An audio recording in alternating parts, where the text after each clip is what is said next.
大家好，我係司徒媽媽。司徒媽，今日我哋咧係咪要講一個故事啊？係啊。個故事叫咩名咧？房間一定要整理嘛。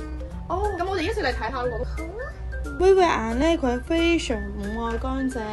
佢食飯咧食到周身都係。佢畫畫完咧都唔掃拾乾淨。佢啲家姐咧都覺得好無奈。威威眼，我最愛嗰件 T 恤去咗邊啊？但係威威眼咧一啲都唔在意。佢咧以藍拍為榮喎，佢甚至驕傲得咧為自己做咗一條特製頸鏈。我每日咧出街都要帶住喺身上。但係有一日咧，佢突然之間玩唔到佢條頸鏈啦喎。佢往高處玩，佢往底下玩。威威眼咧玩咗屋企嘅每一個房間度咧，佢應該點做啦？我做到嘅。於是咧，威威眼咧佢就開始清掃自己嘅房間。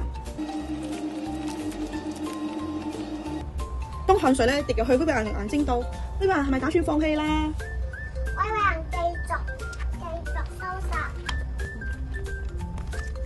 啊！當啲衫咧跌咗落嚟嗌佢身上面嘅時候咧，威威眼係咪放棄咗啦？佢將啲衫執起嚟重新嚟過。當佢唔小心踩到玩具小車跌倒嘅時候，佢係咪打算放棄啦？啲污糟嘢。